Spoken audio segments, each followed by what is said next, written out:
I'm just going to double check the recording button. Yeah, it's recording. Yeah. Yay. Yep, Okay, it's awesome. recording.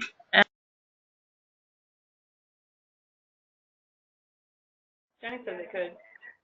I can't hear them anymore. The audio is off. No, Sybil's audio is on. But our one. Yeah, I can hear you guys. Oh, Okay. Yeah, Jenny's confirmed that we can see them at BGH. Okay. Okay, we're good? We're good. All right, so sorry for all the delays. We just had a few minutes trying to get all things organized. Welcome to the BC chapter of the Spring Roundtable. I'm Alana. I'm going to do a little introduction and then one of the presentations. So a little bit of background on the CACCN. It's a voluntary professional organization of critical care nurses, and there are chapters across Canada. The mission of the CACCN is to engage with critical care nurses to promote leadership, education, research, and excellence in nursing practice.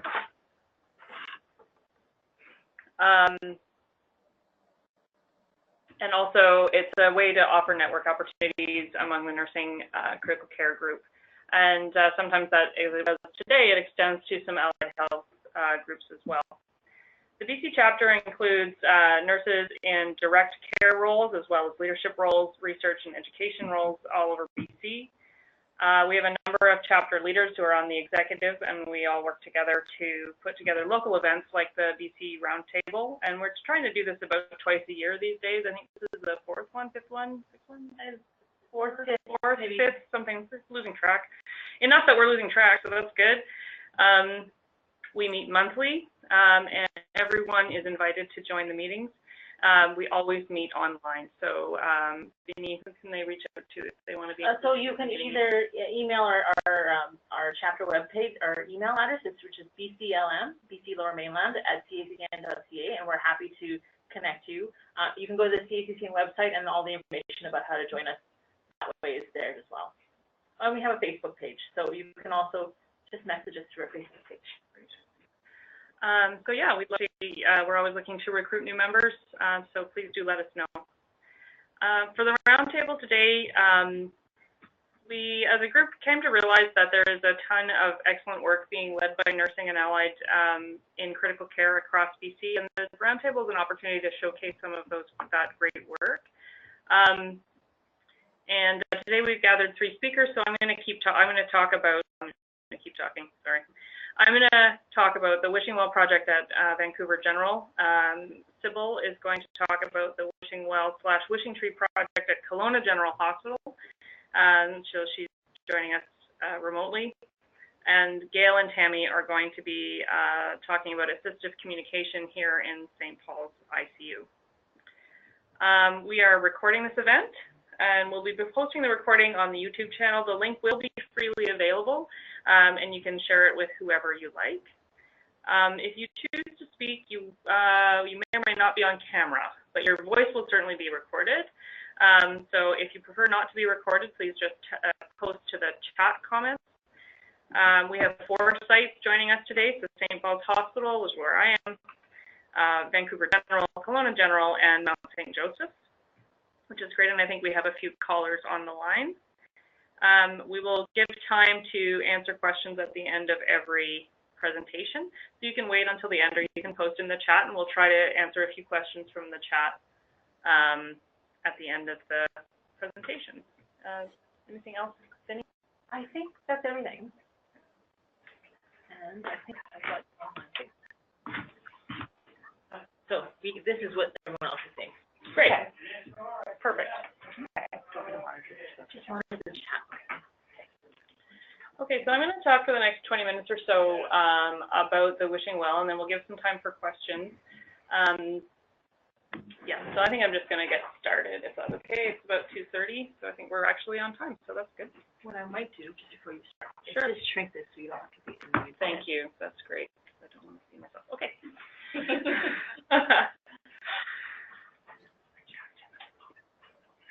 Okay. Hi, everyone in the room. So I'm Alana LeBlanc. I'm the clinical nurse specialist for intensive care and high acuity at Vancouver General Hospital. And thanks, Vinny, and everyone from BC CACCN for inviting me to talk about the Wishing Well project. This will be an update on the work that we did previously and sort of the ongoing work. I have presented, or I think we have presented at the previous BC CACCN Roundtable, as well as at the national conference in at CACCN. So I'm going to try not to repeat myself.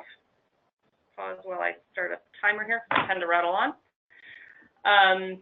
I'll try not to repeat myself, but I will give a grounding of basically what the project entails for anyone who doesn't know what we're up to here. So I'm happy to talk to questions afterwards. Advanced slide. Nope. Stand by. So you should just be able to press any button. Nope. Nope. Sorry. Oh, here we go. There we go. We got it. I'd like to start by acknowledging some of our mentors and the VGH ICU team. So whenever I talk about the Wishing Well, I like to acknowledge Dr. Deborah Cook, France Clark, and Niala Hode, who are the incredible mentors that we engaged with in their ICU in Hamilton. And their project is called the Three Wishes Project. We're going to talk more about that. And I'd also like to acknowledge the VGH ICU team, which has embraced this work really incredibly, and it's become a core part of the work that we do. And it's been really inspiring to see this idea grow over the last few years. So they really deserve a lot of credit for that. So the objectives of today's presentation, I'm going to present a brief history of the ICU Wishing Well project at Vancouver General Hospital. I'm going to discuss the Three Wishes demonstration project, which is essentially the research study that we modeled our project on, and we sort of tailored it and made it our own. And finally, I'm going to present some selected data that we've been able to collect at VGH, which is a part of an ongoing research study about compassionate end-of-life care in the ICU. And we've been lucky enough to partner with 3 sites on that. So Hamilton is leading the effort. And there are 2 other sites in Ontario and 1 site in the US. So a little bit of background. So what is Wishing Well? To start with, when patients are dying in the intensive care unit, they're dealing with all these barriers to really their humanity. The technology of intensive care can be dehumanizing. The patients themselves, if they're aware and awake, are potentially in existential crisis, so their families might be too. The families themselves are at risk for depression, anxiety, and PTSD. And I think Sybil is also going to touch on some of these post-ICU effects in families, so I'm looking forward to hearing from her about that. Clinicians themselves, ourselves, are at risk for vicarious trauma, compassion fatigue. And so really this is a wonderful picture of just all of the gear, right? You can't even see the patient, and we have a smiling nurse there who's probably tired of me showing his picture. But essentially it gets the point across that, you know, it can be very difficult to focus on the human person who is potentially dying in an intensive care unit environment. And so the idea behind Wishing Well is how can we refocus our care in a very systematic and responsible way on the personal experience that this person is going through and their family are going through. How can we bring the humanity out in the context of sometimes extremely short timelines in critical care and in this highly technological environment. Just to note, the CACCN and the Canadian Critical Care Society recommend for patients who are dying, they say that patients require a holistic approach to the provision of care, focused on continuity, comfort, and palliation that assist them to feel supported. And family members should be encouraged to be with their loved ones and celebrate the life and uniqueness of the patient. And so really, the Wishing Well is a response to this sort of call of action of how can we refocus the care that we're giving on the person as opposed to, you know, when the tubes and lines go in or out. And we all know that person is there, but sometimes if we don't create space for that, it gets lost in the shuffle. So enter the Three Wishes demonstration project. So this was a research study, mixed methods, that was the stated intention was to bring peace to the final days of a patient's life and to ease the dying process. This paper was written in 2015, and it really just details their initial, it was like a pilot project of how can we actually engage with patients and family at the end of life. Is it possible to do in a context of an intensive care? What does that look like? What would people, if we ask people what they would wish, what would they wish for? So these are some of the questions that were asked, and it's been quite interesting. So the Three Wishes demonstration project, this was done in Hamilton, like I said. Wishes were generated by patients, family members, and clinicians. That's where the 3 comes from. However, we wouldn't, there's no minimum, and there isn't a maximum either. In their study, there were 40 patients who died, their family members, and the clinicians who cared for them. Like I said, it was a mixed method study. They did a number of interviews. They collected demographics on the patients, and they administered the quality of end-of-life care 10 questionnaire. Incidentally, the satisfaction levels were very high.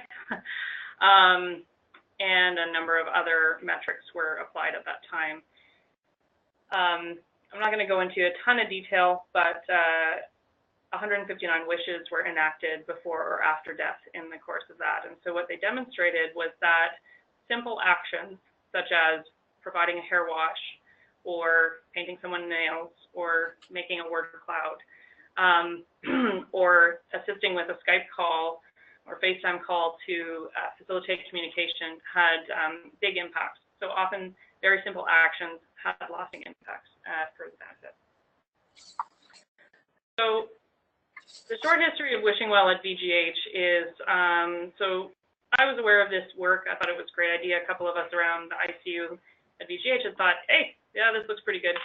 And then, of course, it got shuffled off into the list of other things that we think are pretty good until my colleague, Julie Lockington, walked into my office and said, we should do this. And I had to agree. And so I always want to give credit to Julie for really sparking this project, really giving us the energy to pursue it. And so we partnered very early with the patient services manager of ICU, Jackson Lamb, 2 of our physicians, George Isaac and Vinay Dhingra, and Denise Foster, who's our research coordinator at ICU. And we said, okay, we want to do this. How do we do this? And we sort of talked a little bit about, well, what would I say? And what if they ask something we can't do? And how do we identify the person? And who's going to talk to them? And so we shared all of our fears and anxieties, and we came up with a strategy, and we decided to try one.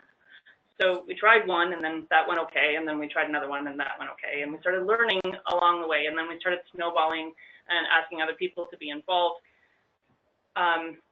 Being nice to people around these really challenging times and inviting them to participate and express their wishes and preferences is not exactly a difficult sell in a critical care or a healthcare environment. People are ready to embrace this, is what we found. So we socialized the ideas. We did a little bit of fundraising, and I'll talk a little bit more about that. And we learned a lot about what people were looking for and how our team handled those requests. I would say now we're in the sustainment phase where it has really saturated our culture. We're always growing and we're always refining, but I really feel that the core team is now mostly involved with sustaining and keeping things rolling. But a lot of the momentum actually comes from the bedside, and it actually really doesn't require a lot of, sometimes I have to run to the store to get something, but mostly it kind of goes on its own. And also we're engaged in research, which is the primary thing I want to talk about today. Just a little bit about fundraising. You don't need a lot of money for this project, but it does help to have a little bit. This is 2 of our physicians who participated in the Nurse for a Day. These were our 2 winners. And we raised the money just for some startup funds for some basic things, coffee and tea and, you know, hair elastics and other sort of nice things. Yeah, so we had a lot of fun with that as well. We also were recognized by the CACCN with the Space Labs Innovative Project Award, which helped us continue our work.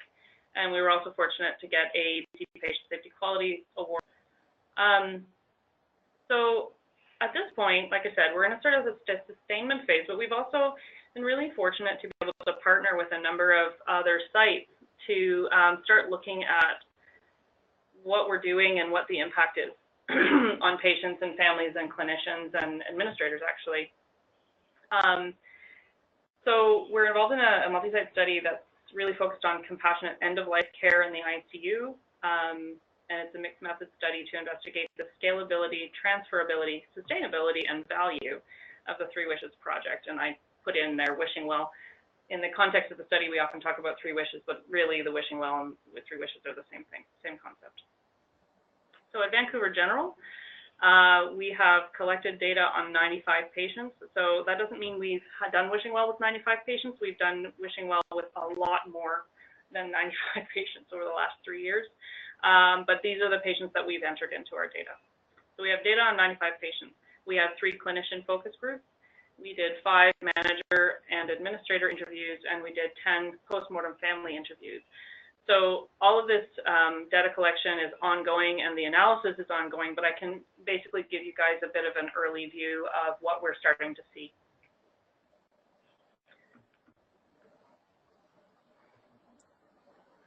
So one of the big things that people ask or wonder about when we talk about wishing well is they want to know what people wished for. So this is the analysis that was presented at the at SCCM last month in San Diego. So essentially the wishes, a whole bunch of wishes, I think 600 and some wishes were categorized, and they broke it down into patient, family, and clinician wishes. And these are actually frequency, so these are actually listed in order of frequency. So the most frequent thing that a patient asked for wishes was around facilitating connections. They advocated for acts that humanize them. So the details of that are more like, it might be able to wear their own clothes or something else, or maybe, watching a sports game with people so that they can really kind of be more themselves. And also they advocated, not surprisingly, for final arrangements. And I pictured a dog visit here. This is one of the things that has been really successful. Sometimes people really would like to see their pets.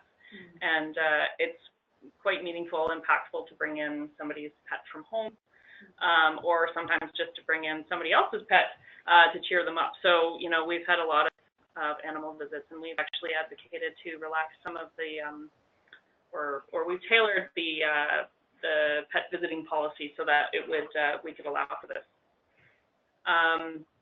Family tend to ask for religious and spiritual rituals, facilitating connection. So that's actually that's exactly the same request from patient and family.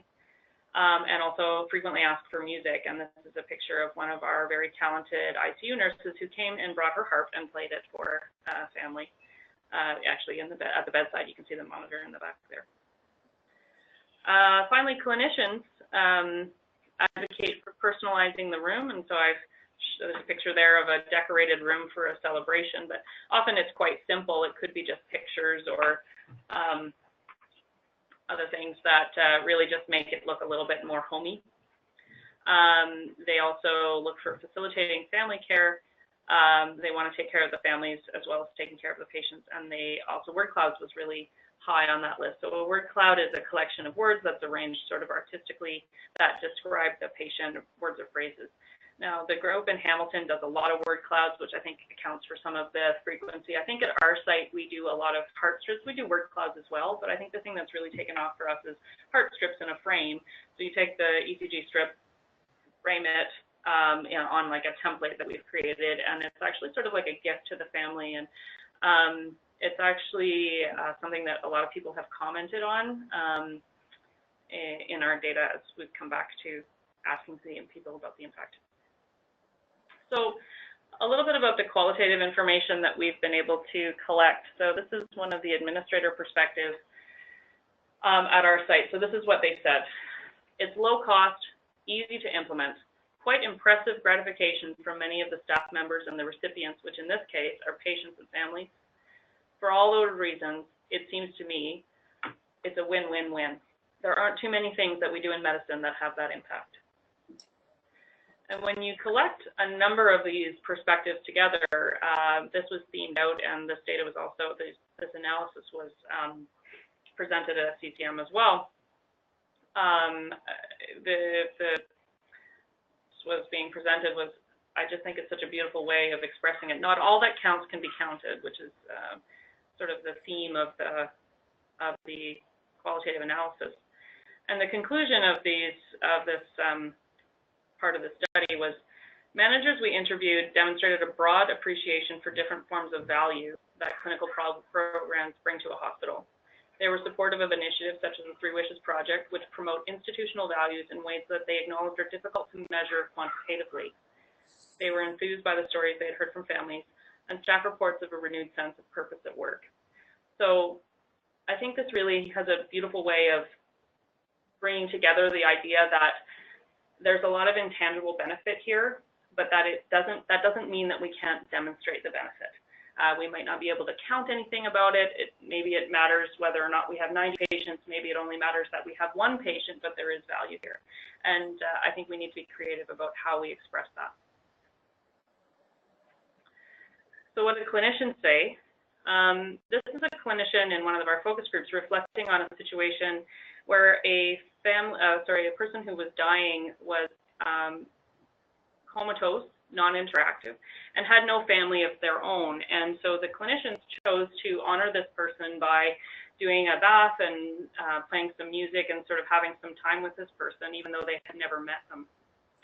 And so this is what this person said was, that's what I like about this program. It has a life of its own. It spews out things from people that you normally wouldn't see come out of them, right? It's just such a life-giving project that heals and just opens so many avenues. And another person said, I don't know if it's part of a larger trend, but I think morale has kind of gone up or picked up a bit.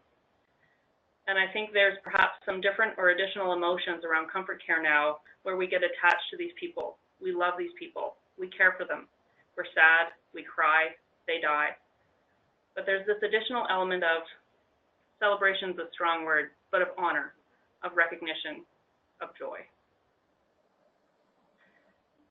So I think this really speaks to, again, a kind of value that's difficult to capture, but definitely demonstratable. And I think it speaks to the need that all of us as clinicians have to feel like our work is meaningful.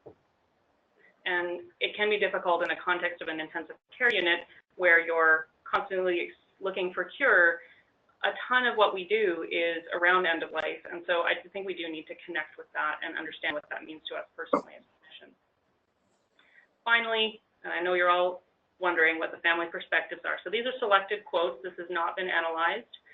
This is selected quotes from our data at BGH. So this person said, I think that the fact that the music was playing, it really made quite a spiritual time, I found.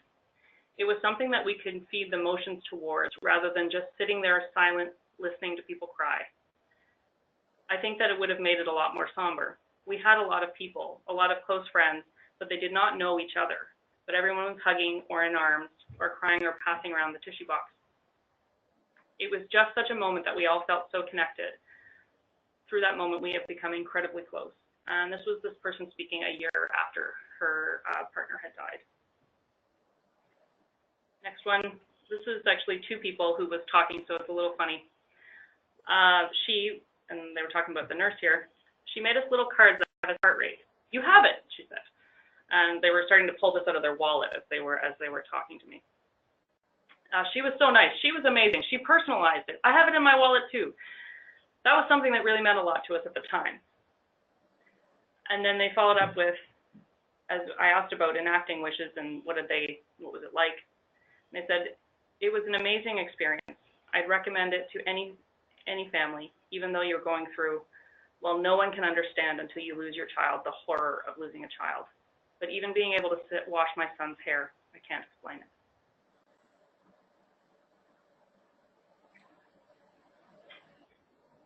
And I want to leave you with this idea.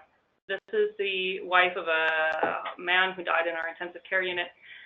They had been married for 48 years. And I think in this case, the intensive care team really just had the wisdom to get out of the way and allow them to be together as he passed away.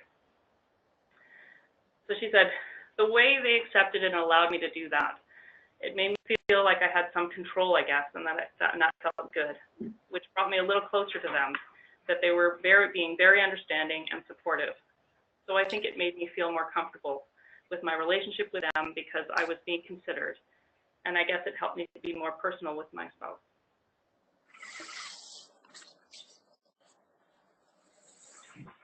So that's all I have to say, other than I would encourage you to think about how you can adapt this kind of thing into your own practice or into your own unit if you're in a leadership role, or if you're in the bedside role and you want to push the leadership to get involved.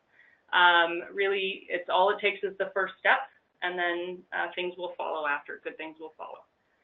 And that's, I'm happy to take questions.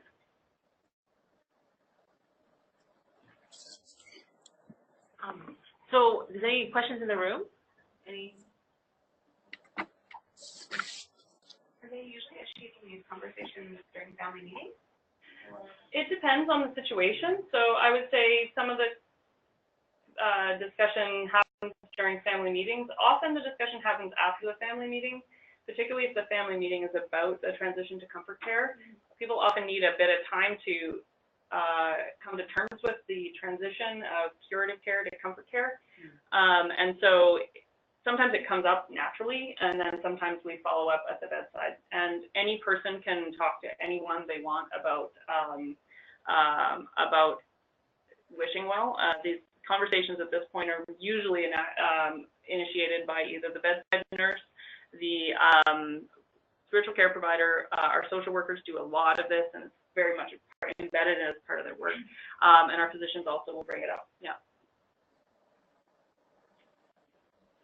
Any questions on the phone? Can we check the chat? Can we check on here? Okay. I'm not sure the previous conversation. There was on this one. A little bit. Oh, Sybil. Hey, Alana. Thank you for your presentation. That was awesome. It was so nice to hear what some of the families have said about the work that you guys do. I have to say I'm really glad that there was Kleenex in the room because I used it during your presentation. Wishing well presentation is not complete without somebody crying. Well, it's true, right? It's such good stories, and knowing that this work is spreading across the country, across the continent, is, I think, really amazing, and it shows that it's definitely work that's needed. You guys have done an amazing job. Thanks, Sybil. Any other questions on the phone? If there's no other questions, I have one. Can you maybe walk through the logistics of somebody asking for like a wish and yes, how you actually? Julie, would you like to take a stab at that? Sure. Sorry, if someone asks us for a wish, or how we would approach them and offer. Well, I can imagine that some of the wishes asked for we don't usually have things in an ICU to do a lot of some stuff. It was one of the initial concerns was that they would ask for something that we wouldn't be able to provide, and then what would that do to the trust in the relationship if we then have offered to do to do something and then we can't provide what they're interested in. However, we found that to be sort of a non-issue. I find that even regardless of what people ask for, we can always do something to honor the idea of that thing. So if they want to go as a family to Disneyland and that's not a feasible plan, maybe we could bring something in that is, reminds them of that, or watch a film that reminds them of that, or if they wanted to go home to their home in Prince George, also not feasible, but is there something we could do to make their room more home-like? So we can usually do something to honor the idea of. We have a WhatsApp chat, which is like a secure chat amongst groups of staff members, completely voluntary. And we don't share patient-specific details on it, just to maintain confidentiality, but we can talk about bed number or sort of the plan for wishes to be enacted, and it's a way for our staff to reach out for a bit of help if they need assistance organizing something or help finding a particular item, or need someone, maybe they're really busy at the bedside and someone can run to the store or check in. So that's sort of one of the logistical ways of doing the wish. So if you're sort of not able to organize it with with either yourself at the bedside or with the staff around working that day, then you could sort of put it out to the group to try and organize things as well. But a lot of the time, the staff at the bedside are able to do the things. We have a cupboard full of items. There's frames in there and a Bluetooth speaker and things like that. And so quite often staff can go and get the Bluetooth speaker and set it up and do music at the bedside, or, you know, washing someone's hair or giving them a bit of a manicure. It doesn't involve a huge amount of logistics, and by far and away, wishes are simple, small, but very meaningful. That's all I got. One more question. So if you were going to recommend to someone else what to have in this magic cupboard, what were the few, like, top 5 things that you would want to make sure you have? Speaker, for sure. Yeah. Some sort of like a Bluetooth speaker or way of playing music. Music is big, and music is, once you've spent money on that speaker, it doesn't cost anymore. That would be one thing. Music, so yeah, some way to have music, coffee, tea, or meal vouchers of some kind. Like, is that so that they can have like tea and coffee with their family? At the bedside, like more like people don't want to leave if their loved one's going to die suddenly. They like, you know, feel like they're holding vigil at the bedside sometimes, and for us to be able to provide them with a little something so that they're not starving at the bedside, it's a nice like a wish from the staff for the family for sort of comfort and support. Frames for any keepsake items that you might like. For us, the hard strip frames, and also the word clouds. So we have a constant supply of frames. The other thing we've got is a few art supplies. I showed a picture of some handprints there. That was just some like non-toxic paint, and so the whole family did a bunch of handprints with the person. Little hair bags. stuff, little baggies for locks of hair. So like it's a lot of little stuff. A little bit of like we have some makeup and some stuff to apply makeup, nail polish, good smelling shampoo. Yeah. You know, stuff like that. It's very, you know, we focus very small, and then if people have a specific request, then we can run out and get something, and you know, whether that's a pizza or fried chicken or, you know, stuffed animal, like, you know, just we'll really entertain just about anything, to be honest. Oh, and flameless candles are really big. Yeah. Okay. Yeah. Can't burn things, obviously. Right. It's like a way to sort of make it again, other than a hotel or other than a hospital room, to make it somewhat more somehow homey. Nice. Yeah, just nice. Yeah. And I know Sybil also they have a very nicely established wishing well cart, so they may have some different things depending on. Because I think sites tend to create their own little brand of what you're good at. To see what everyone's into. Yeah. People are into different stuff. I think that's one of the really great things about this project is we've been able to take research and sort of adapt it to our context and do what works for us and for our patients. And it's interesting to see how everybody has adapted that a little bit. Yeah, I completely agree, Sybil. I think actually the administrator, I hate to admit it, the administrator probably nailed it when they said, you know, this is essentially fairly easy to implement. I mean, there's always implementation issues, but it is in the context of, you know, medical ICU care, it's relatively easy to implement. It's relatively low cost. It's, you know, like and what we found, and I hope that's what you're finding in Kelowna as well, is that like people are so ready to do this that when you give them just the slightest encouragement, it just like took off like crazy. Absolutely. We've had the same result here. So if there's no other questions or comments, Sybil, why don't you start your presentation? Okay, great. Thanks, Vinny. My name is Sybil Hoyce. I'm a clinical nurse specialist for critical care in interior health. I want to thank you guys for inviting me to showcase some of the really great end-of-life work being done here in interior health. I'm excited to share what everybody's got on the go. So for this presentation, we will, there we are, okay. Just going over objectives. So we'll talk about some challenges faced by staff, and these are not going to be unique to interior health, that's for sure. I'll talk a bit about moral distress and family distress and post-intensive care syndrome family. We'll do a bit of review of some of the literature. and talk about constructing the story framework to help guide some of our conversations with families at the end of life. And also, I'll talk about some inspiration from some innovative end-of-life work that's going on throughout interior health. So some common challenges that we all see are lots of equipment and alarms in our technical environment. We have about 15 to 20% mortality rate, and on top of all of the family grief that goes with that, sometimes which goes for days or weeks on end. We sometimes cope by closing ourselves off and disengaging, either from families or from each other or from our work. Compassion fatigue can be experienced by nurses and physicians and social workers and RTs who are kind of integral in the end-of-life work that we do.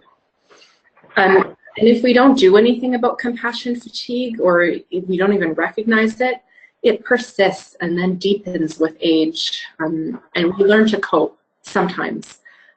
Most often we don't. So moral distress is, I find very interesting because you can see here along the dotted line, we have moral residue. And then with each insult of moral distress, our baseline for that moral residue becomes a little bit larger. And then we have another incident, and that our baseline becomes a little bit higher. So this is kind of like ICP. We never really return to baseline with each insult. And over time, of course, that gets worse. And sometimes we don't realize that. So this can impact the way we interact with and communicate with families. If we're aware of this phenomenon in our own practice, we can be attentive to our conversations with family, and we can recognize our own bias in those conversations. And so I think being aware of, the stuff that we bring to conversations in our practice can help us support families through time, just because we're through this difficult time, just because we're more aware of it. And because on top of our own experience with death and dying in ICU, families are exposed to that trauma as well. So post-intensive care syndrome family. So I'll start by defining it. So it's a term to describe symptoms such as anxiety and depression and complicated grief seen in families for more than 30 days following a loved one's death or discharge from ICU. Authors report that up to 30% of families experience significant anxiety and depression long after discharge. I found one article that said up to 8 years afterwards, family is experiencing some anxiety and depression. And that 8-year mark was only because that's as long as we have research available. So I think that's pretty significant. This impacts a family's ability to function in their homes and give adequate care to their loved one if they were lucky enough to be discharged from ICU. So some of the risk factors for PICS family include low health literacy. This is a real challenge because family members can feel burdened with decision-making about goals of care. Family members are not always able to understand the gravity of the patient's prognosis or the ambiguity of the patient's situation. They could also feel alone if they don't have adequate social support. Females under 65 seem to be at higher risk, and I wondered if older females are more familiar with end-of-life issues and have maybe normalized it more than their younger counterparts. I'm totally speculating, but that's what I was wondering. Also, pre-existing mental health challenges can fall under the trauma-informed practice guidance from the BC Mental Health and Substance Use, recognizing that many patients and families have already experienced trauma in their life, and sometimes that trauma involves health history and substance use. And we have to be really sensitive to the possibility that families might be coming to us with a really low baseline mental health status already. And so poor communication also falls in line with unmet family needs. And the family's perception is where we find opportunity to change the story they create for themselves about their experience. So family distress during ICU, during their stay, and then 6 months after. So in 2018, Serrano and colleagues conducted a systematic review of the incidence of anxiety, depression, acute stress disorder, and PTSD in ICU families. And they found up to 80 or 90% of families demonstrated signs of anxiety and depression during their loved one's stay. Not surprising, we see this all the time. But only up to 25 to 35% sustained those symptoms 6 months later. So that's a significant drop, but I think it's still pretty high. And I also think it's interesting that signs of acute stress or PTSD actually increase over time. And I wondered if this was because of unresolved feelings or questions about their experience, with very few venues for exploring those issues after the fact. So we now know more about what families need and how to guide them through probably the worst thing that's likely ever happened to them. While literature about Hicks family has increased in the last 10 to 15 years, most of it has been about how clinicians feel about end of life in ICU, or how families feel about that experience and what their needs are.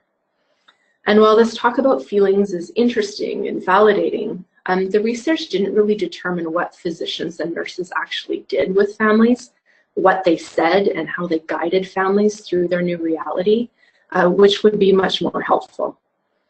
So researchers had also used many different standardized tests to measure the effectiveness of interventions, such as ICU diaries and various communication strategies.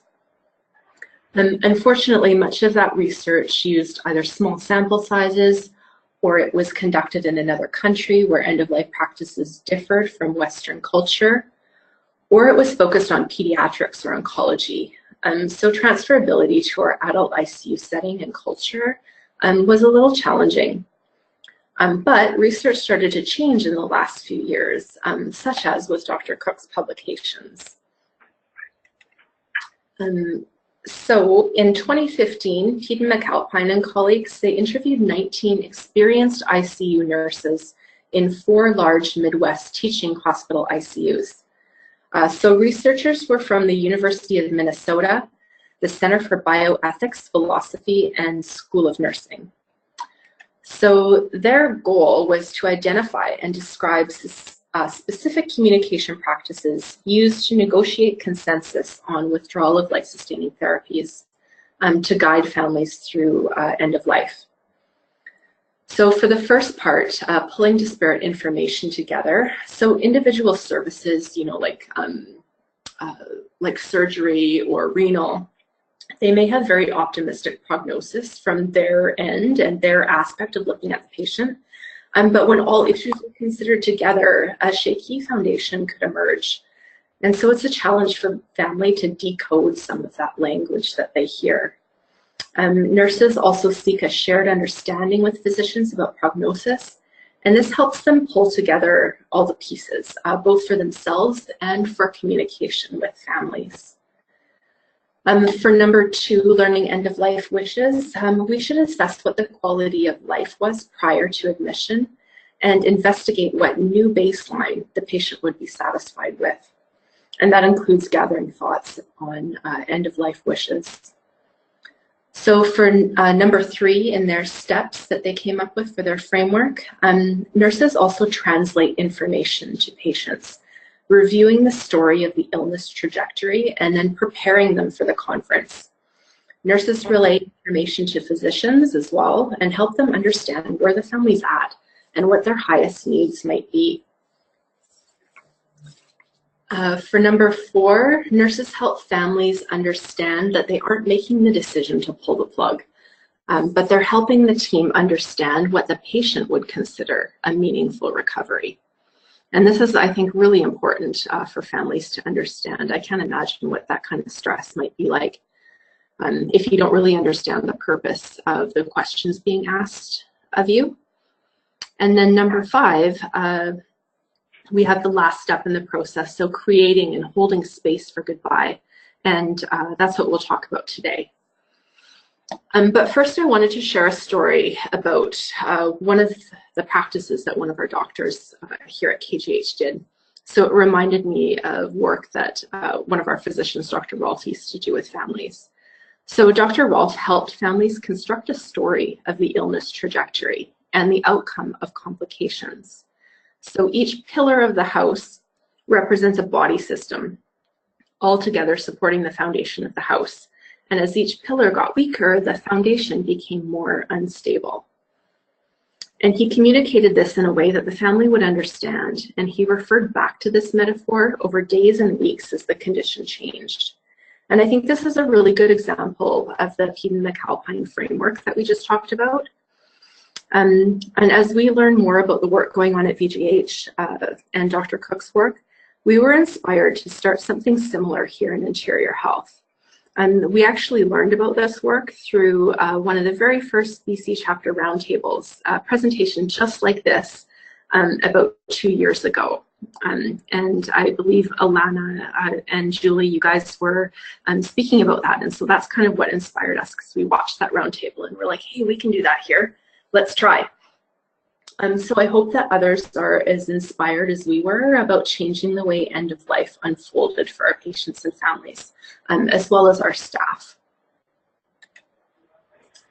So in the spring of 2017, nurses at KGH heard about research being done and then all of the stuff that's gone on at VGH. I'm not going to repeat too much stuff because Alana covered the work really well. What we wanted to know was how to prevent that heaviness of the family's grief. There's obviously no way to eliminate it because it's a human process. But that said, improving memories around the end-of-life experience might help take the sting off it a little bit and foster some compassion and humanity for families and for nurses and physicians. We deal with some pretty thick narrative in our work, and more research on burnout and compassion fatigue validates what we're all dealing with in some capacity. So we thought we could do better, and learning about Dr. Cook's work and the efforts of you guys at VGH, your team down there, was really inspiring for us. So at KGH, we brainstormed ways to raise money for a coffee cart so we could bring to our patients' room when goals of care changed. We wanted to welcome the families to stay at their loved one's bedside, you know, reminiscing about their life together, sharing stories, and, you know, honoring their journey together. In spring of 2017, just after we learned about this work through the BC Chapter Roundtable, we learned about a KGH Foundation grant that was offering up to $5,000 for innovative quality improvement ideas that supported patient and family-centered care. We thought it doesn't get more patient and family-centered than this, so we applied for the grant and we were awarded the full $5,000, and the wishing well was born at KGH. So we discussed our plans with nurses, and while most were really looking forward to it and curious about it, some were hesitant, thinking that asking families for their loved one's dying wish might add unnecessary stress to their tragedy. And we actually hadn't considered this possibility, and we thought there might be something to it. Maybe we can talk later about what that experience has been like. I know, Alana, you shared already some of the stories from staff at VGH about what their experience was like. But anyways, we decided to listen to these concerns. So we adapted our plans, and we found some locally made keepsakes, which were a tangible option that didn't require much choice other than what the family wanted on the inscription on the back of our pendants, which I'll talk about now. So when goals of care changed, we bring the comfort cart into the room and we set up flameless candles, creating a comfortable space to say goodbye. So this kind of coincides with the last step of Peden-McAlpine's work, constructing the story for the family. And the flameless candles have been such a big hit. So the fingerprint pendants are created by a local company called Small Print Okanagan. Small Print is a franchise company with reps all over the province, all over the country. I think there's even a few in the States.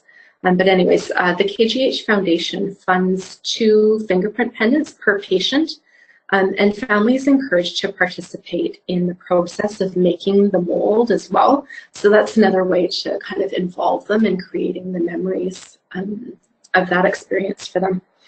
And the whole idea is to increase communication between nurses and families and creating that welcoming environment at the end of life and addressing some of the risk factors or needs of families in tragedy.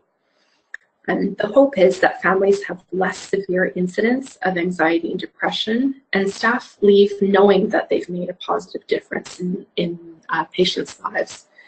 A couple weeks ago, we had a patient who was really with it when his goals of care changed, and his wife and daughter left the unit for a while.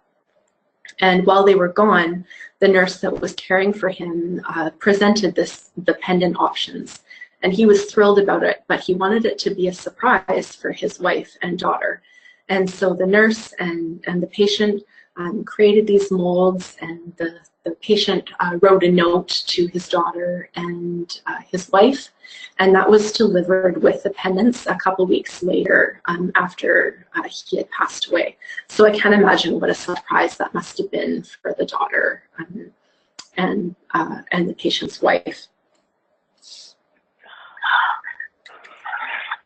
So one thing I wanted to say is that the partnerships between hospital administrators, private business, the KGH Foundation, nurses, and families is what's led to the growth of our program.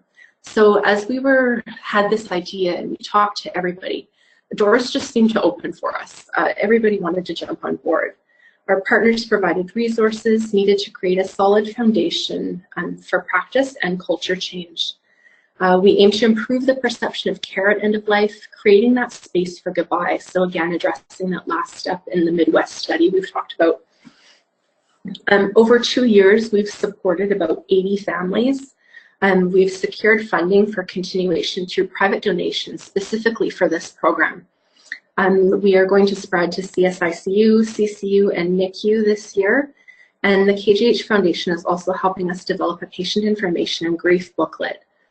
So we're the first program born of the KGH Foundation PFCC grant initiative, which is usually a one-time donation, usually for equipment or things that will help promote patient and family-centered care.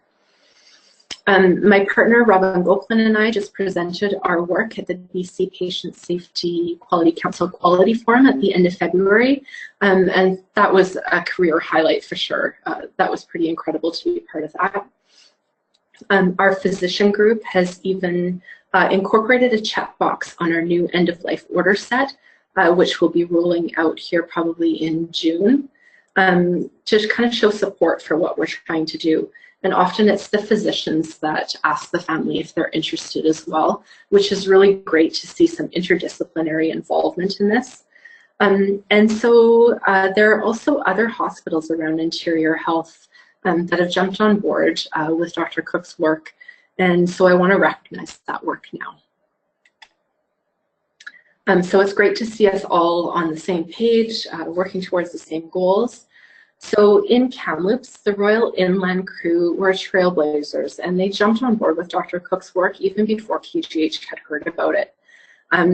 They called their program the Wishing Tree, and that got going a couple of years ago. So they connected with the Hamilton Research Group, and I believe they connected with you guys too, Alana, with the BGH group for support as they began their program. So when appropriate, they elicit end-of-life wishes from the patients and family, similar to what you guys do at BGH. The Royal Inland Hospital Foundation covers the cost of wishes up to $50. But if more is needed, like if whatever the wish costs up to $100 or $150, they're very flexible. And so there's a core group of 6 to 8 nurses who connect with each other to grant wishes. I think they use WhatsApp, just like you guys, to connect. And they also have partnered with Aboriginal liaison, when appropriate, who may attend rounds as well. We have a high number of Aboriginal patients, and so we have a role called Aboriginal liaison that helps coordinate and make sure that we are providing culturally sensitive care for this group of patients. Royal Inland also has a pamphlet in their family room that explains the program. So having written information to take away is really helpful, as the family might not be in the right frame of mind to absorb it in the hospital, understandably. So great job to you guys at Royal Inland. And Trail has also jumped on board and partnered with a local community group in Fruitvale. So knitters from Mountainside, they donated lap blankets for patients to have when they're at the end of life. So the family can take the blankets home with them as a keepsake as well. You know, sure, we can get the flannel from the warming cupboard, but this is different. It's intentional. And I think that intention demonstrates respect for the family and shows a little more humanity. So they're also starting a comfort cart in their ICU and Emerge. And one of the reasons they're doing this is because they had a journal club review of Dr. Cook's work with the 3 Wishes demonstration project. Nicole Cameron and I have been in touch, and she's the nurse leader taking on that work in Trail. I think this project is great because it's nurse initiated, it's nurse led, it includes the community and demonstrates compassion to patients and family. At Kootenay Boundary Hospital and Trail, the surgical area also has a comfort cupboard, and the medical floor has 2 palliative care suites that contain many of the same things we have on the comfort cart, encouraging family to stay at their loved one's bedside, you know, sharing memories about their journey together. What all these initiatives have in common is improved communication between families and staff, some social support, some connection with the community and charitable groups, and demonstrated respect for family loss and an opportunity for everyone to feel a little better about this unfortunate aspect of life. I'm really enjoying how this work has spread and morphed across the country, our province, and the Interior Health Region. And now I hear UCLA is evaluating a pilot program that they started as well. And I also want to give a shout out to Cranbrook, East Kootenay Boundary Hospital, because they're looking into a cart for their site, and I forwarded some information to them. And of course, we're happy to support anything going on there.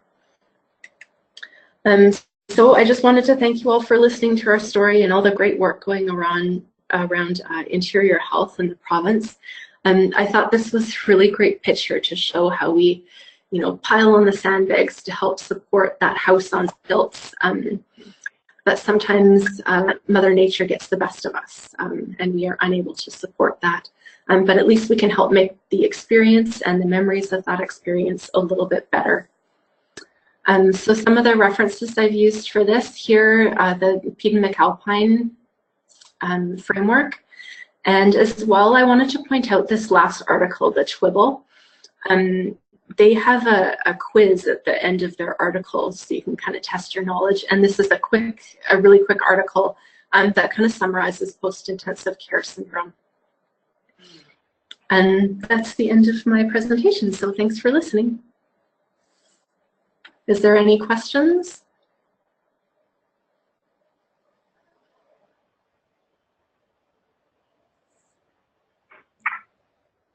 Questions, just asking it.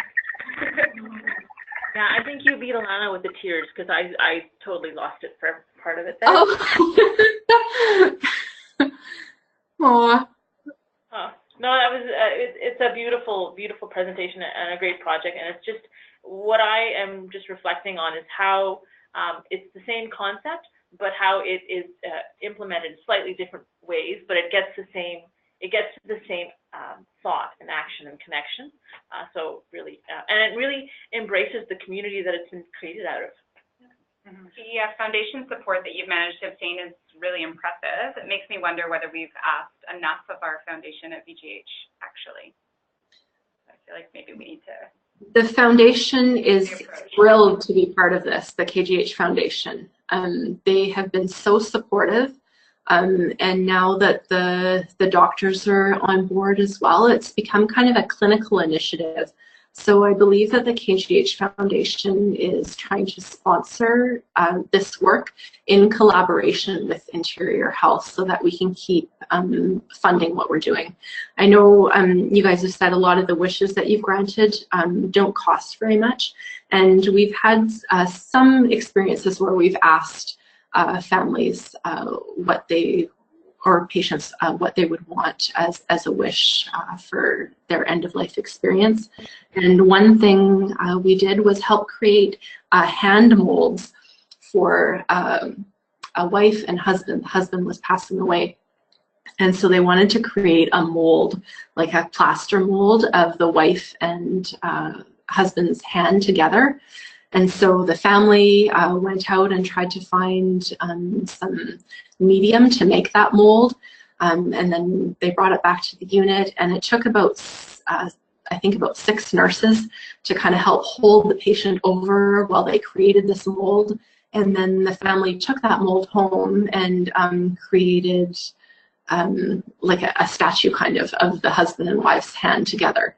So I think that was pretty amazing as well. And like you guys said, didn't cost very much. And I think as we roll out with this more and continue with it, that staff and families will be more open to kind of identifying what some of the wishes were, and we can help make those things a little bit more personal.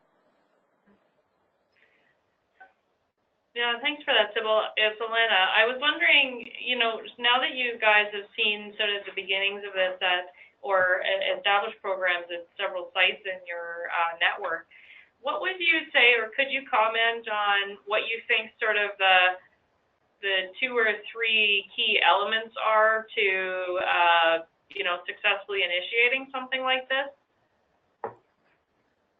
So for our experience here at KGH, I would definitely say partnership with the foundation, partnership with Interior Health administrators, managers, social work, everybody kind of working together for the same goal. And I have to say, you know, Robin and I have talked to anybody who will listen about this project and about the, you know, about the program and what the end goals are. We have presented so many times just trying to get people behind our idea. And so those 2 things I think have been the most instrumental. And Robin has started recently sharing some of the stories that have happened and the pendants and things that we've created with the larger staff group. And I think that positive feedback has definitely increased the momentum for this project and the program. That's great. Yeah, I think what you're capturing there is very similar to what we saw at our site as well. Is you know, really have a couple of, you know, really enthusiastic, or a few enthusiastic champions, and then really casting a wide net to collaborate with really anybody who sees the value in this, and encouraging that working together. Yeah, definitely. Yeah.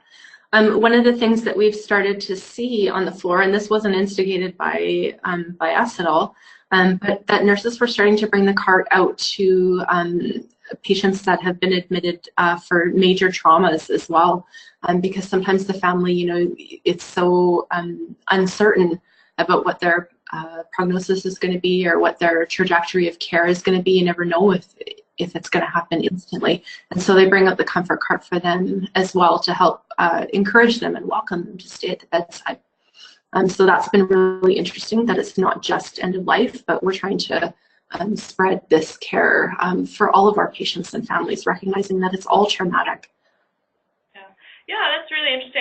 We've seen a similar effect where I think, you know, essentially what happened was we sort of normalized the idea of inviting this invitational action, you know, around end of life. But what we saw is it seems to have had, you know, knock-on benefits, unintended benefits about, you know, celebrating people's birthdays. And I don't know, one of our patients was serenaded by a bunch of musical nurses the other day. A couple of guys, they really got into it. That's great. And you know, and it was her birthday. It's a young patient. She's progressed nicely, and she's not even in the unit anymore. But you know, I do think fundamentally that opening the door to this kind of compassion and sort of bringing these actions out into the open and sharing them with one another has sort of normalized it and validated it, and that allows us to be more human ourselves. Given permission for our staff to care a little bit more almost. Yeah. Absolutely. Yeah, I think that's a key point too, is just helping to support each other through this. And now we've provided a tool to do that. Any last comments? Okay. I'd like to thank BGH for the inspiration. You guys are great. Well, you know, I have to say that it's one of the coolest, actually in my office, one of the coolest things I have is what I can't remember what I called it, the Wishing Well Network or something like that, where I have actually all of the sites that I've talked to over time. It's just on a whiteboard in my office, and it's like the list, as the list continues to grow, it's really exciting. So please do feel free to reach back to us, because we like to network, and it's really amazing to see how this idea has spread from, you know, Ontario to here and then elsewhere, right? Yeah, I think it's great. All right. So just shifting gears a little bit, we're going to talk a little bit about a project that we're doing at Providence here called Communication Access in the ICU. And it is about connecting with patients and families, but in a different way. This project was kind of an idea that was brought to us from our SLP team, Gail, who is one of our members. But it is really an interdisciplinary team that includes both our SLP team, our respiratory therapists, and nurses, of course. So I'm going to introduce to you Gail and Tammy. Without further ado. And I don't have the webcam on, but I can turn it on later if you wanted to flip on the card thing. Sure. Yeah, maybe when we get through this a little bit further. For those of you that are on the phone, I'm Tammy. I'm one of the respiratory therapists that works here at St. Paul's Hospital. I've worked here for 20 years and in acute care and primarily in the intensive care unit. I was asked to be a part of a team a couple of years ago that looked at improving communication for our patients and our staff in the intensive care unit. So mostly for patients who were intubated or trached and couldn't necessarily communicate effectively. And then the other person is sitting beside me. Yeah, I'm Gail. I'm a speech-language pathologist. I work in the ICU here at St. Paul's, also other units, not just the ICU. My background is I've worked a couple of years in rehab, neuro rehab in Toronto. I've worked at Richmond Hospital, I've worked at Vancouver General Hospital, worked at Mount St. Joseph, and here at St. Paul's. So I've worked here for about 6 years and have been involved in our ICU for, I don't know, 3 or 4 years. So with everybody on the team, we all have varying experiences in various different intensive care units throughout the province and probably across Canada. And it was recognized that all the areas that we've worked in experienced the same problem, and that there wasn't a program or a system in place for educating staff and patients on how to properly communicate with each other. So this deficit was brought by an organization named CACCN. Please remind me what that is. Well, I'm the Assisted Technology Service at JF Strong, and CACCN is the communication access for youth and adults, right, for the province of BC. And they approached the St. Paul's ICU to partner up and come up with a bit of a program or a pilot to improve this communication. So what this talk is about is to just sort of relay the information that we've gained and tell you about the project or what we've done in our intensive care unit. So what we'll talk about is what communication access is in the intensive care unit. We'll orientate you to our communication access cart, and hopefully we'll have a bit of a video and show you what our cart looks like a little bit later. Show you what our tools are that we use, that we've developed for our intensive care unit, that patients and staff can use, and when to refer to a speech-language pathologist in our unit. And we're very fortunate in that we have a dedicated speech-language pathologist in our unit that we can call upon when she's not busy.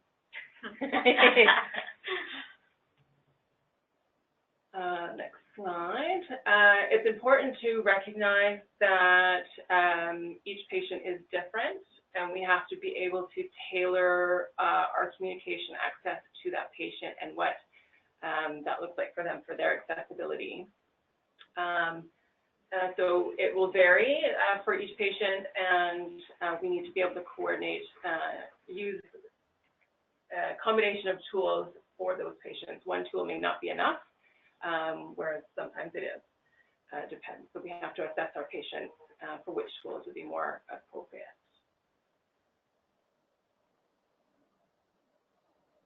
So in our intensive care unit, we will try and use these tools on intubated patients who have a Richmond agitation sedation score of -1 to +2. So generally awake, maybe slightly sleepy, but generally able to somehow communicate with us. There will obviously be moments where they're more alert than other times, and we have to take advantage of those moments when they are awake to be able to communicate. We also will try to use the tools on tracheostomy patients and patients who are aphonic, either by stroke or head injury or such.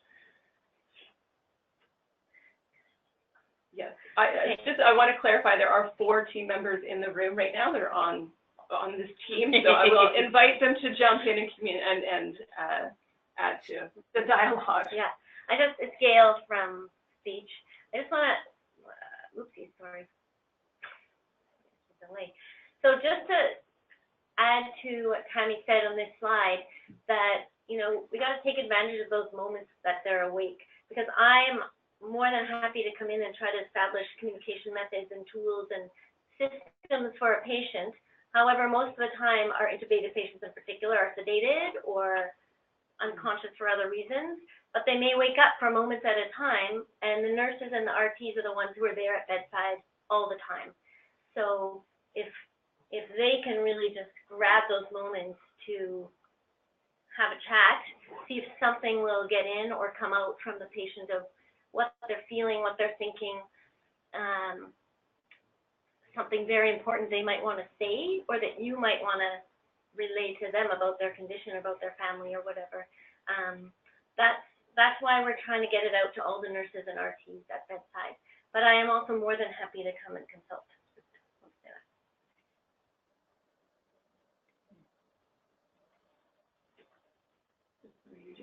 I'm jumping in here? Okay. Okay.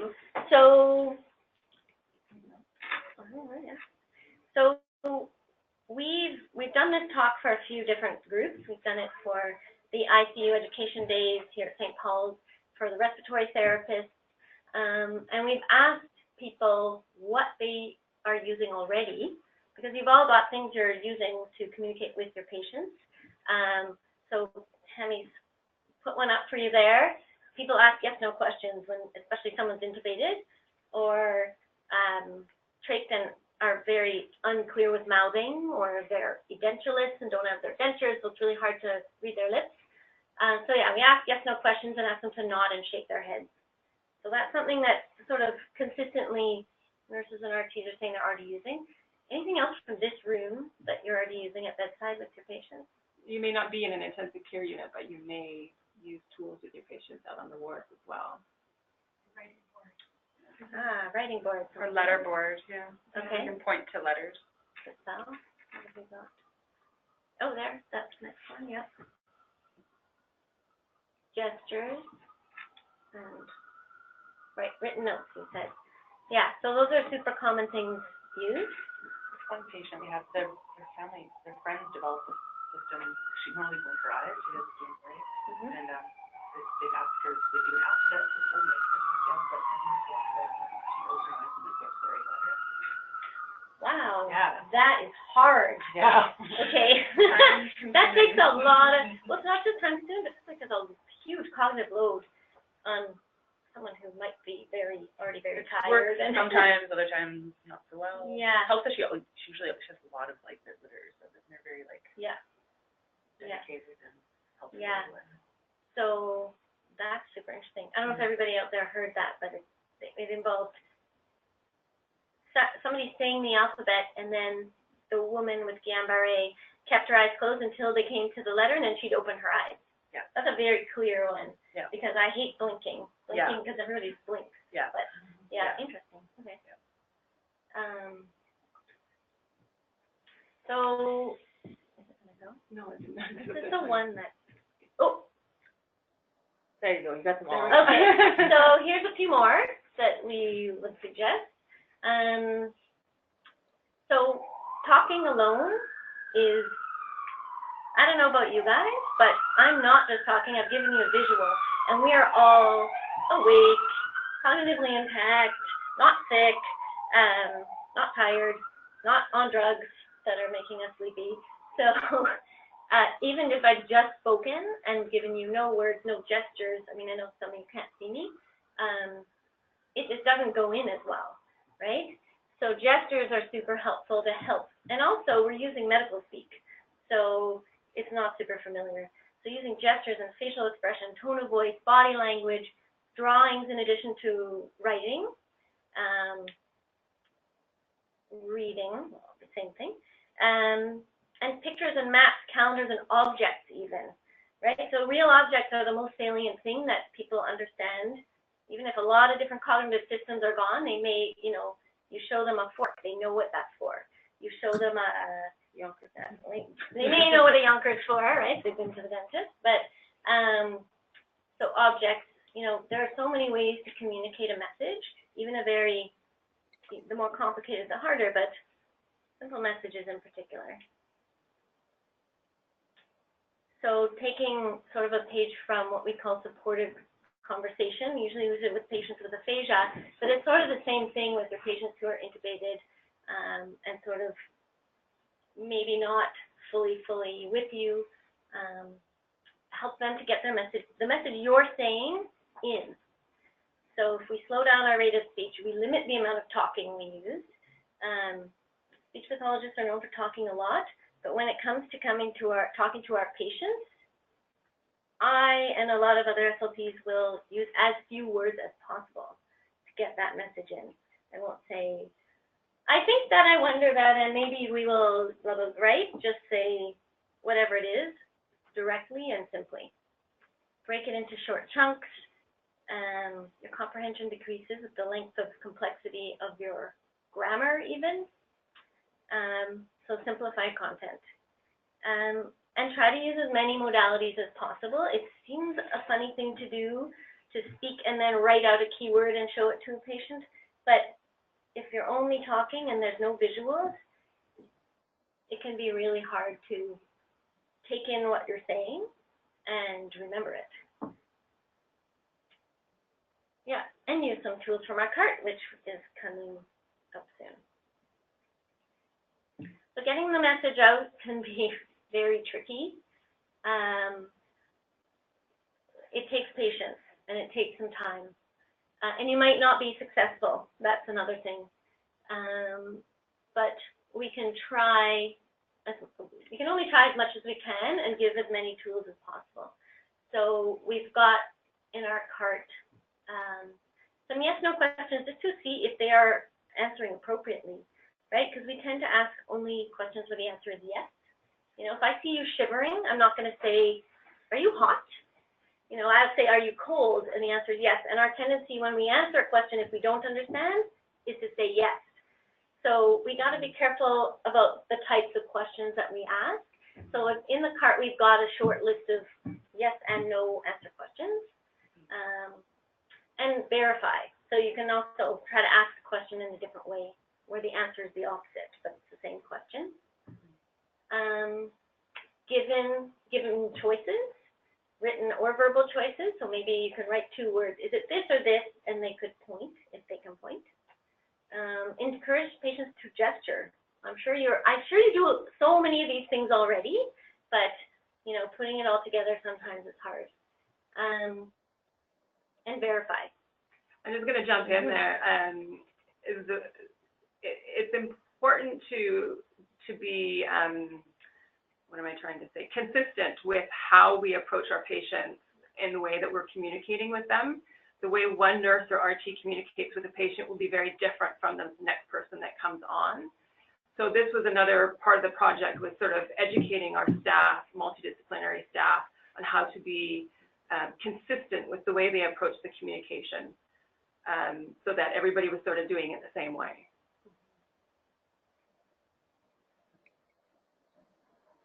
Oh, here it is again, verify, right? It's noisy, they're sick, they may drift off topic. So reminding people of the topic. And I love this little graphic because this guy's saying 6, this guy's doing 9, but you know, which way do you flip it? Because it means something different, you just flip it over. Okay. You gotta give it a look. Yeah, sorry. Okay, so we have, someone mentioned writing. We've got a notebook in here. I won't go too far into this, but just to comment on something the last speaker was saying about PTSD, communication, that, you know, communication with staff and families is, of course, always something we strive to improve, but communication between families and patients, and us and our patients, that's even harder. So, you know, we've heard from quite a few family members who said, you know, the thing that was hardest was not being able to speak to my loved one. And people who have survived an ICU say the thing that was the scariest was I couldn't say what I wanted, or I didn't know what was going on, and people were doing things to me. So something that the notebook can help with in terms of PTSD is if we've got sort of a running topic of, we've been using this with our patients to help them understand, establish the topic, write some things, and we save it. We can also use it as a log for people to write messages. It can help people after their ICU stay. I think someone else is doing research on that, on having a log and looking back to say, okay, I was a little foggy when I was in the ICU, but oh, this actually did happen, or maybe that was a dream.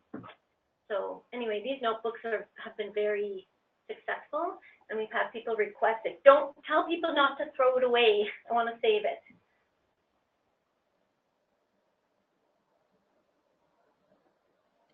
Okay, so we've got our cart in the ICU right near the clean utilities room, so it's easily accessible.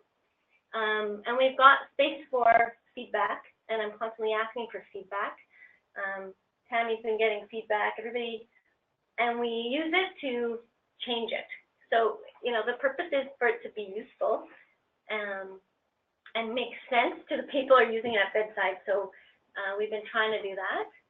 I'm just going to jump in there and say that the tools that we have developed have gone through multiple revisions as a result of the feedback that we've gotten from staff.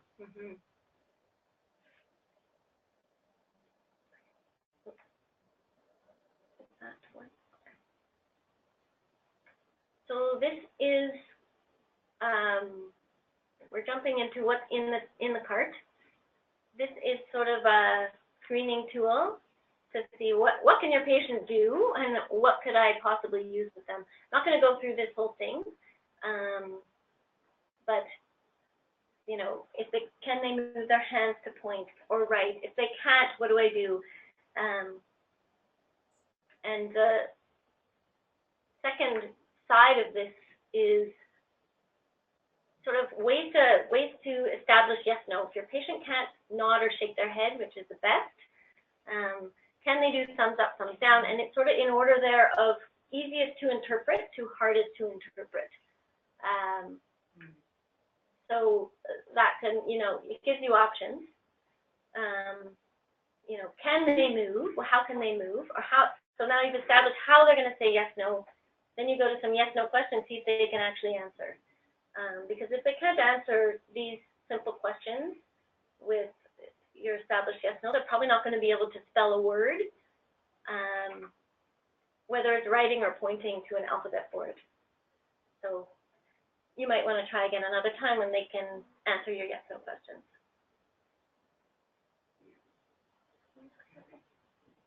This is a care plan that we developed for the intensive care unit, and it is on a bright canary yellow piece of paper that is filled out upon admission of the patient. It comes in our admission package in the intensive care unit. It's encouraged to fill it out as soon as the patient is admitted, and it's posted at the head of the bed.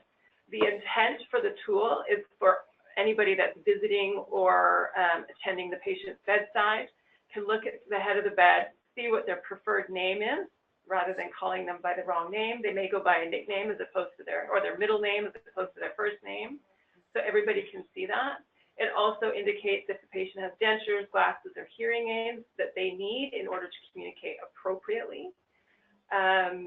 What tools the bedside staff have used and are finding helpful or useful for that patient, and what the patient is using for yes/no signal. Is it a thumbs up or thumbs down? Are we blinking? Are we nodding heads? Just so that everybody is on the same page and how to communicate with this patient. And I find that even if your patient is completely, RAS -5, it's still good to have their preferred name, and also whether they have glasses. We had a patient recently who she wasn't able to communicate in any way, but she'd open her eyes, and then her daughter came in and said, "Oh, she has like a really strong prescription in her glasses. You were trying to do all these communication things, and she can't see anything." We put her glasses on, and then suddenly she was much more interactive.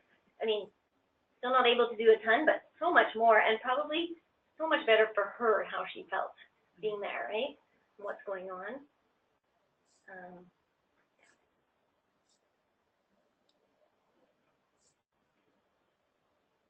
So this is, we have a pouch that each patient will get, and in the pouch, we encourage the family and the bedside nurse to put their eyeglasses, their hearing aids, their dentures in the pouch and have it readily available on a bedside table, on the bedside cart, so that it's easily accessible when somebody is trying to communicate with the patient. And then this little piece of paper here is on the pouch, and we can check off what the patient is required to communicate with.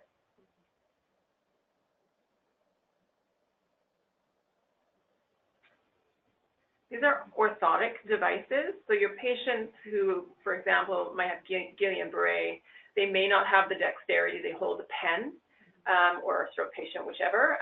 So these are a couple of orthotic devices that you can either strap to your patient's hand, or they can grasp on a larger scale and be able to write large letters in the notebook with. Yeah, the pen just sticks right inside. It is quite cool. And I do not encourage this, but I've had some people take them for their kids who have motor problems. But just ask somebody else. Don't take our stuff. Yeah. We talked a bit about this already, and we'll show it to you. The instructions on the next page. Oh yes. Oh yes. Inside the communications, the first page is. Wait for it. Fit. Yeah. How to use the book itself, the yes/no questions, just instructions on how to use the book, how to use the orthotic devices, and moving on from there, so that everybody who is using the book, whether it be family or staff at the bedside, they are all using the same instructions for that notebook.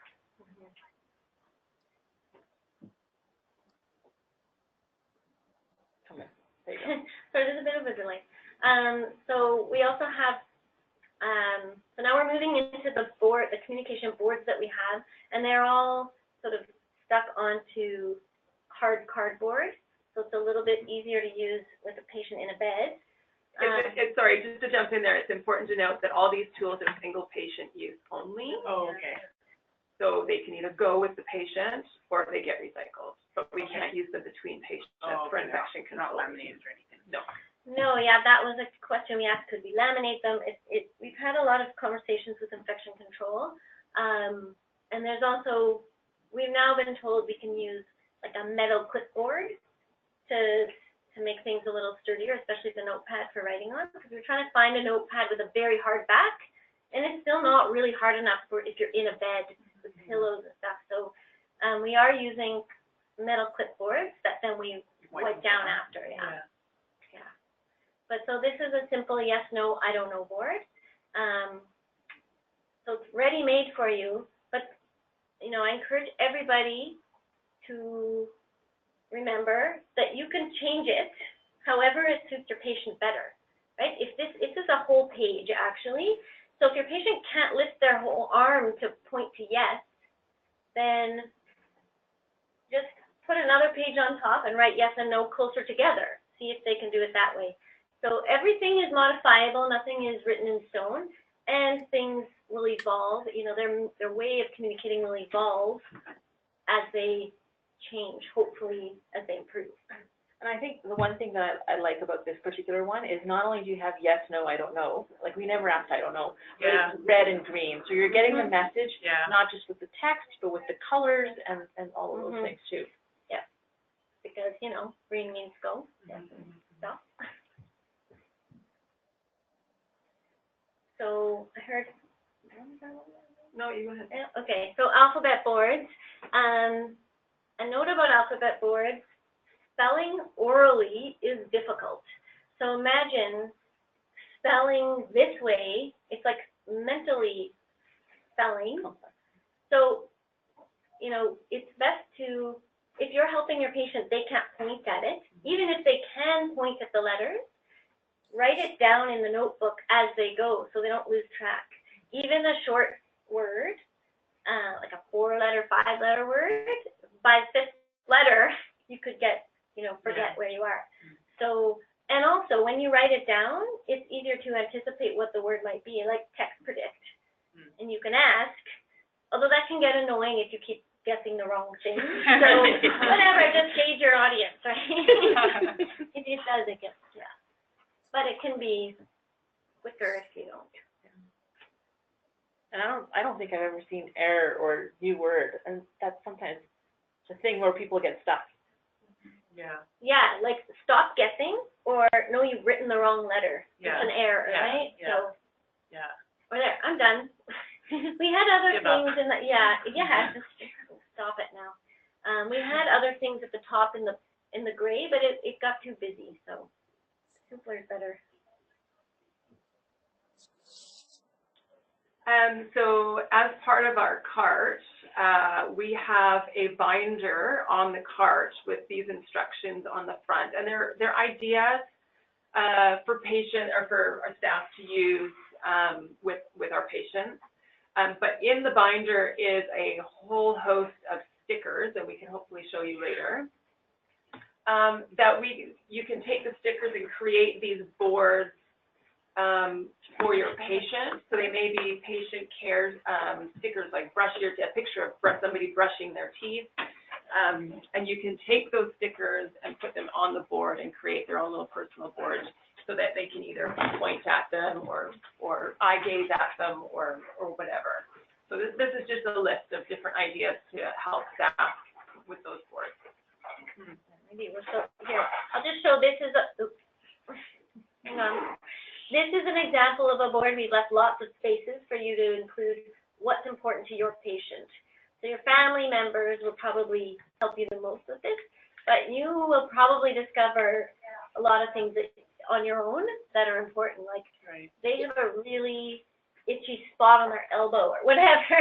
Or they may want to know about their dog at home. So you might have a picture of their dog. So the first page, I see.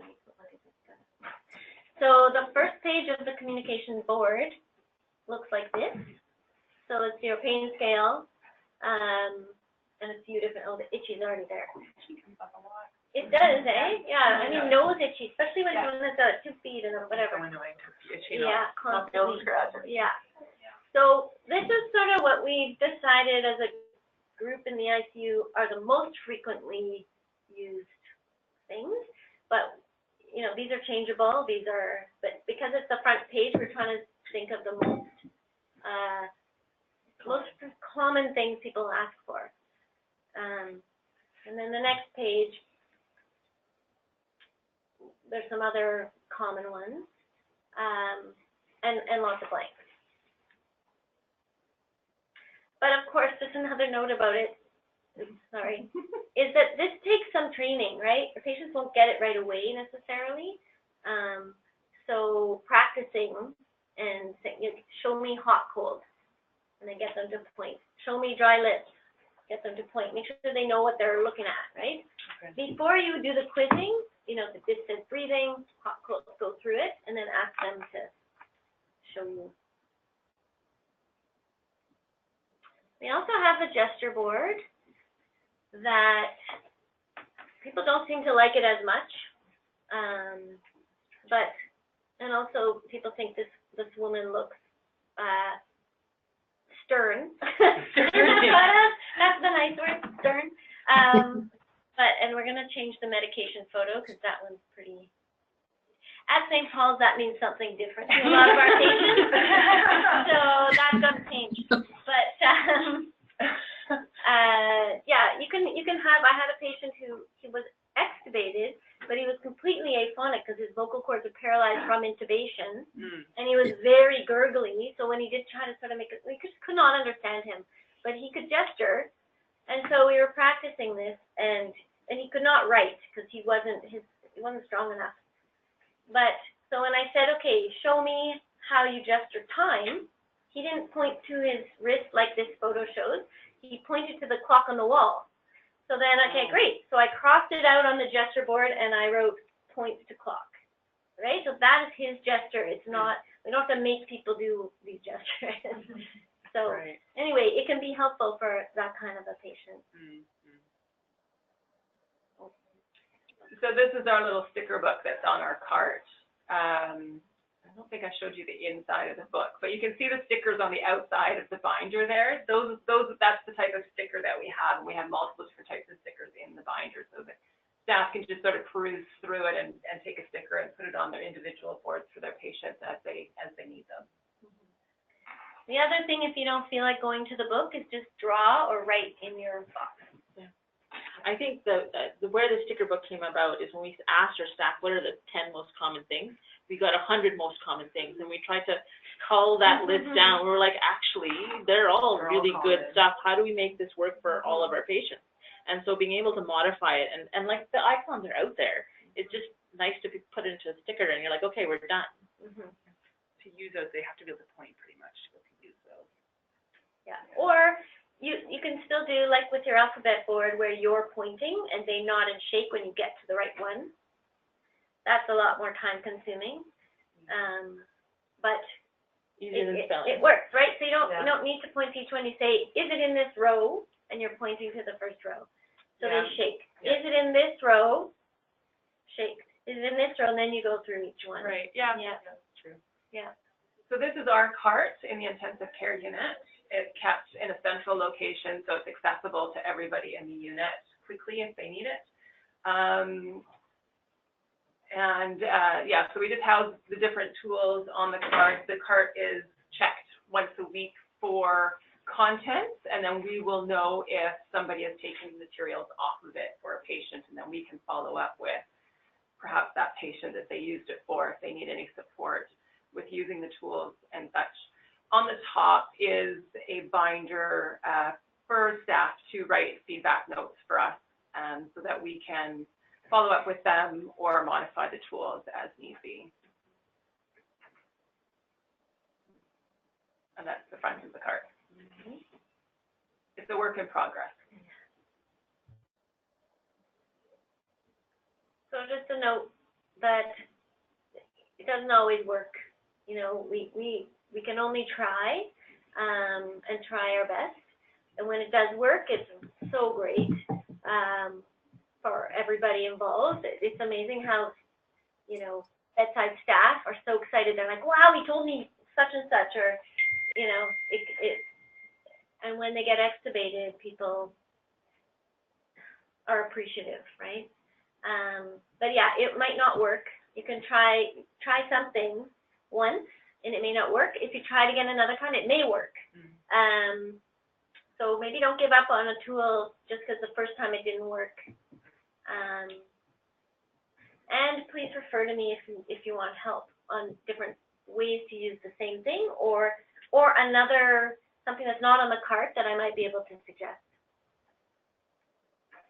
Oh, there, that's what I just said. Yeah. So in summary, in our unit, we encourage everybody to put up the care plan at the very beginning for everybody to see. Remember to take your time to get the message in and be patient getting the message out, and verify or confirm when you're trying to communicate with your patient. How are we on time? We're good. We've got 10 minutes for questions. Does anybody have questions? If there are no questions, we have a really cool video for everybody to watch if you've got time. Bring the tissues. Yes. It's a tissue competition, is it? It is. Oh, this is a good one. Not to build it up. Yeah, we'll play it. Particularly with parking, like my parking's expired. Are they really quick to get tickets here? Down here? Yeah. I don't know. I don't park here no more. No, it's too hard to get parking down here. We can send you the link. Is there a sound on it? Hold on. Oh, this is Does it. this have sound? It should have. Yeah, it's right there. What do I do? Turn this on. Hang on. Windows Sonic. No, This one. this one's off. Oopsies, No. where? Oopsies, sorry. You know what? How about this? No, shoot. How come Okay, it's not but going? just I'm gonna. Can you send me the link to that? It's working. Wait, we might try. Okay, it works. So Will that work for you? Client. Can you guys hear it on the phone? I can hear it here in Kelowna. Team getting together and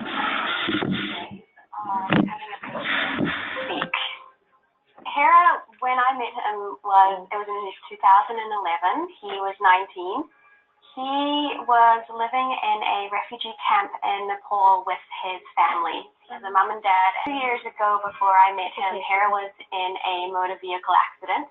He was riding his motorbike with his friend and they crashed. sorry, it's catching up.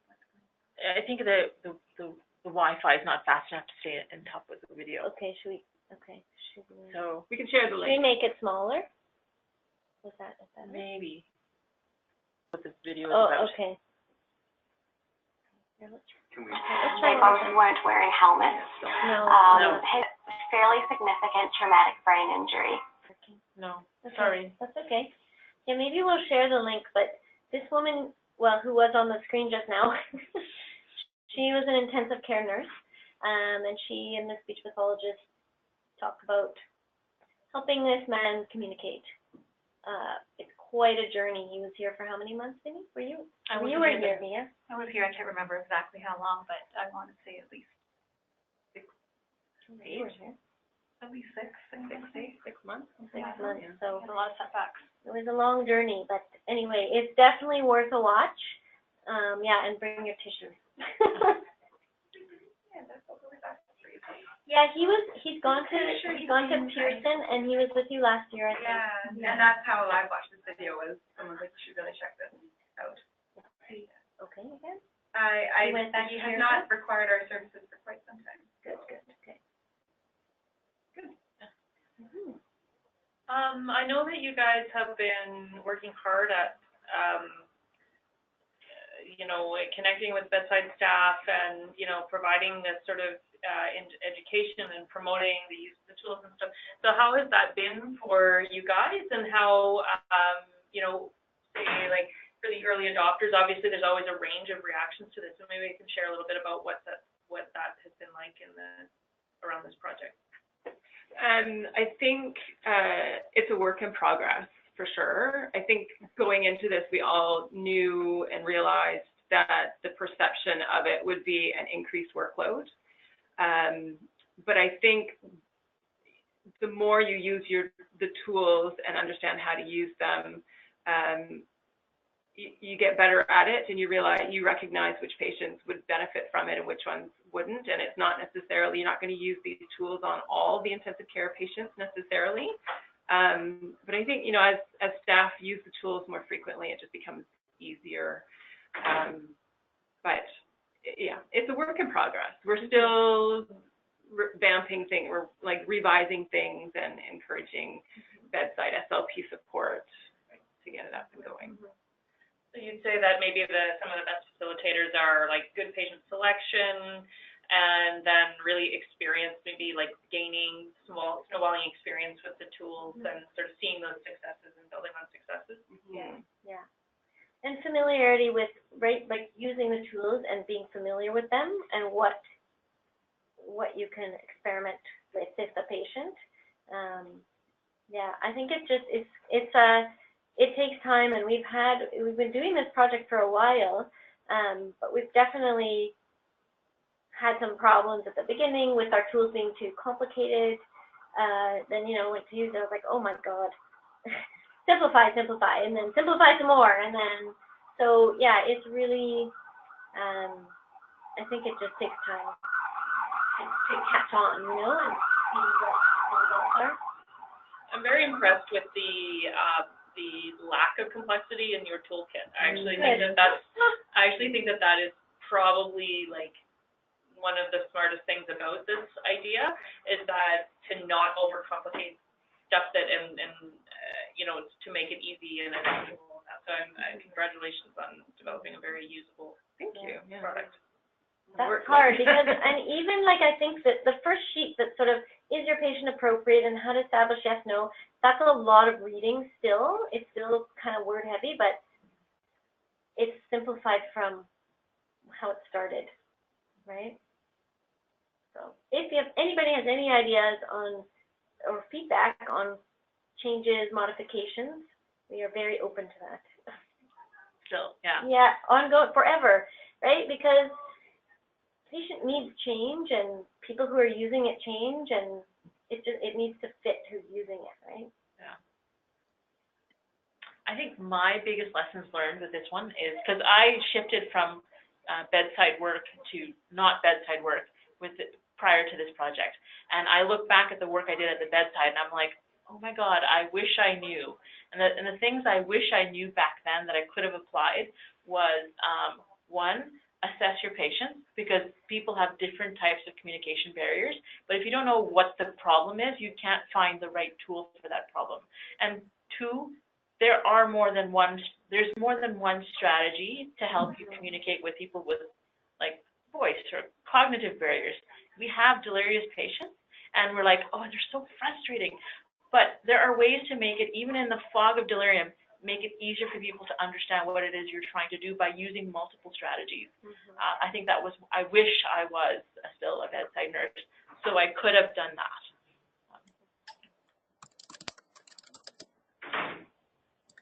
Hey, it's Sybil here. I just have a comment. Well, a couple really. I just wanted to say that the communication care plan at the bedside is such a great idea. We have whiteboards, and we do write the patient's preferred name on it.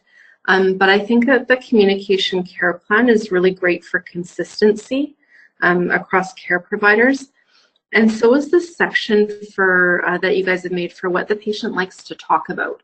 Sometimes that's really hard, especially, you know, you're taking over for night shift and maybe the family's not there and the patient's, you know, looking at you and you're trying to create some kind of a relationship that I think when you can identify what the patient likes to talk about, that'll help establish a connection between the patient and staff and help build some trust when family's not there. So I think that that's a really great idea on your communication care plan. And I also think the letter board that you created with the vowels on the left-hand side, I think that organizes the alphabet a little better and will help make it easier for the patients to identify the letters, because sometimes when they're all together in a big, like in a big block of letters, that can be really challenging. So good for you for that. Oh, we can't take credit for that. That's sort of the way SLPs have our board. All vowels on the left. That's great. I've never seen it like that before. Yeah. Yeah, we like it that way. Yeah. Seems easy. Yeah. Thank you. Is that something that SLPs learn in school? Like they all kind of use that board? Because I've never seen it before. I mean, I can't speak for everybody, but that's the most common type of way of organizing an alphabet board. Yeah. Oh, okay. Yeah. Okay. But, so just another comment though about like the alphabet board. We've been hoping to add some kind of like high-tech sort of iPad something to our cart, but we're not quite there yet. That's sort of in the future. But hopefully, I mean, SLPs, we have that expertise also. And when we reach the edge of our expertise, we refer to specialists in what we call AAC, augmentative and alternative communication. So, so feel free. I don't know if you have, where are you? Sorry? Kelowna. Kelowna. Oh, you have an SLP, hopefully. Yeah, we do. Yeah. Not one designated for each unit, but we do have great SLPs up here. Yeah, refer. they'll have some good ideas. Sounds good. Thank you. Yeah. Your hospital foundation may be able to provide the iPad for you. Well, funding isn't the problem. It's sort of like, where would we keep it? How would we access it and use it? What would we use it? Exactly. It's and then there's also infection control issues. Yeah. Between patients, right? Yeah. So we didn't acknowledge, which we should, that we have funding through the KT Challenge, the Knowledge Translation Challenge. Oh, yeah. And that's an inter-site, like GF Strong and St. Paul's initiative of $5,000. We also got some funding from our foundation. And we got the innovation grant too. Yeah, innovation grant. Through the CACCN. Yeah. So we're okay for funding at the moment. That's the key though at the moment, and we're trying to sort of keep track of how much we are keeping track, how much we're spending, and how much it costs to maintain, so that if other ICUs want to start it up, they'll have an idea of what the money involved is.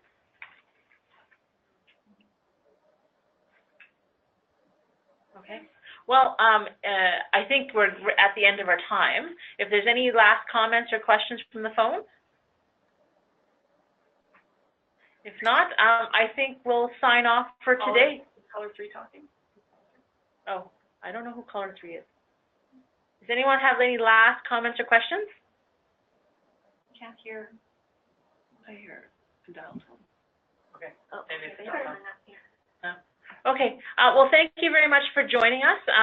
Looks like we've successfully recorded this, so hopefully in the next short little while we'll be putting on our BC chapter YouTube channel, which we'll put on our Facebook and share around. And feel free to watch and share. And if you have any great ideas, get in contact with these lovely people.